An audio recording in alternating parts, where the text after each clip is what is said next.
Local news about local people. This is Newslink Indiana.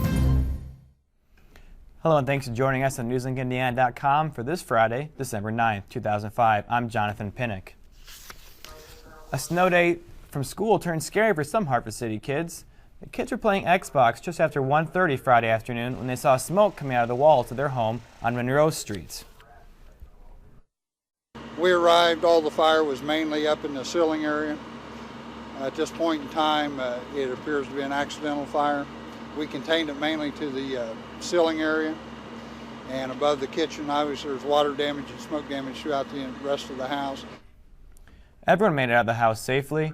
The cause is still under investigation. And Delaware County may have to spend money on a new radio equipment if its emergency services are unable to run on new frequencies. The Delaware County Emergency Commission met Friday to discuss allocations of frequencies. Due to expired licenses, 5 of the county's 7 frequencies were picked up by American Electric Power and Synergy. For the past 2 months, those companies have allowed the county to use the frequencies, but that agreement ends February 17th unless an extension is granted.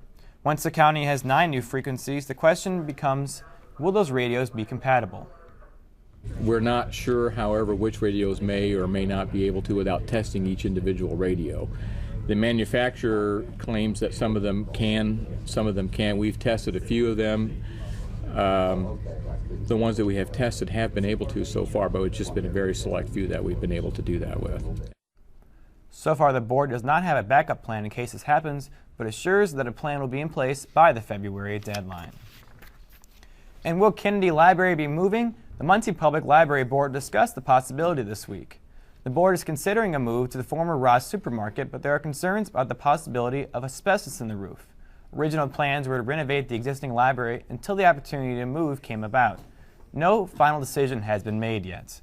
Kennedy Library continues to raise money for the renovation. The total cost is about $2 million. And Thursday's snowstorm gave many East Central Indiana kids the day off from school Friday. Newslink Indiana's Branch Showalter shows us why the day off for some students was all downhill. An unexpected day off had students rejoicing. So would you rather be out here when it's freezing and out here sledding, or would you rather be in school? Be out here sledding. In Muncie, sledders were ready to head to McCulloch Park as soon as school was called off. You know, when they forecast snow, they're getting their sleds out, they're ready to come. And they really enjoy it. But the little ones aren't the only people enjoying the snow. The big kids came too. Never get too old. Yeah, we're out here to prove that, you know, even the tall kids can still have fun, so. Most sledders at McCulloch Park say their favorite part isn't the ride down, but the crash at the bottom. How many times have you crashed today? Like 8 times. Does it hurt when you crash? No. The best thing about sledding out here is watching these guys fall down on their face. Sledders say the key to a good wipeout, speed, although the young kids had little advice to offer. Nothing. Pushing. Maybe speed is something that comes with age. Usually when the derby track is covered in ice, you can really get flying out there, but a good running head start usually helps out here. And several inches of snow doesn't hurt. In Muncie, Brent Showalter, Newslink, Indiana. And Sarah McKenna is here now with a look at our forecast. The kids sure like the snow, but how the rest of the county, not sure. Well, around the area we did see much snow falling last night, and really it just caused some road problems. As we can see here in Hartford City, there was a lot of snow there. It was very cold. It wasn't snowing still today, however, but we still had to deal with the snow. Snow around the area, 6 inches in Richmond, 8 in Hartford City, which was the big one, 7 in Winchester and Portland, 6 were the low in Muncie, Marion, and Newcastle. As we can see here with Precision Cast, the high pressure took place, and so that's what cleared out our skies for today.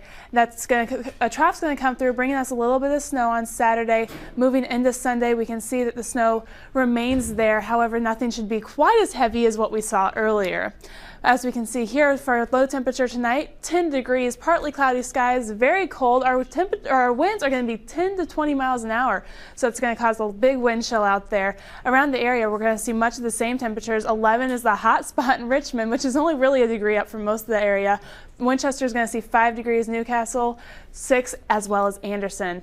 But with that wind chill, we see much colder temperatures. So as we can see, the wind chill is going to provide much colder feeling temperatures out there than what's really going to be like 0 as far as Richmond. As we can see for tomorrow, high 25 degrees. Snow moves in through the evening on Saturday. Partly cloudy skies, and that wind does continue. As we can see with precision cast, we do see the snow coming in Saturday evening, and that's going to come in well through Sunday morning. That snow is not going to be quite as heavy once again. However, it is going to be pretty sporadic. It could get heavy at times. Just pay attention to the weather out there. For our 5-day forecast, we can see Saturday, Sunday, and Monday all expecting snow. That snow comes in late on Saturday, stays through the day on Sunday, leaves us eventually on Monday, shaping up to be partly cloudy skies. Tuesday and Wednesday, the sun's going to also remain, and we're going to hit above freezing for the first time in quite some time on Wednesday. So that's going to be a nice welcome back for us because we haven't seen those higher temperatures in quite some time. Quite a change from the negative wind chills we saw around the area. It really is, but you know, the wind's still going to be out there, so it's still going to be much colder than we think. So try and stay warm is the best thing. As warm as possible. All right. And box offices around the country are expected to rack up $1.5 billion during the holiday season, a time when many fantasy fiction novels hit the big screen. Newslink Indiana's Scott Atkins reports on the movie mania that is bookworms trading in their hardbacks for movie tickets.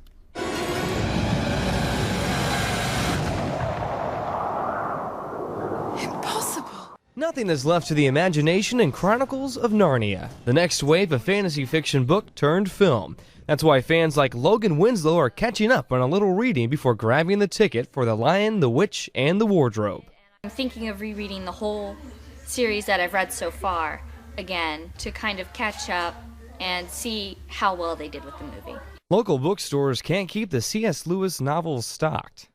It's going through the ceiling. I mean, it's just amazing, the renewed interest in the sales. Chronicles of Narnia has joined the list of fantasy books that have hit the big screen, where younger fans have inherited that interest from an older generation, like their parents. I think parents remember it, from when they were a kid, and they think their child would like it, so they'll get them the first one or get them a box set or whatever it is, and then the kids like it. The film opened in theaters at midnight on Thursday. In Muncie, Scott Atkins, Newslink, Indiana. And the 55-year-old book, The Lion, the Witch, and the Wardrobe, cost $155 million to make into a movie. And thanks for joining us at newslinkindiana.com. Check back on Monday for more local news about local people.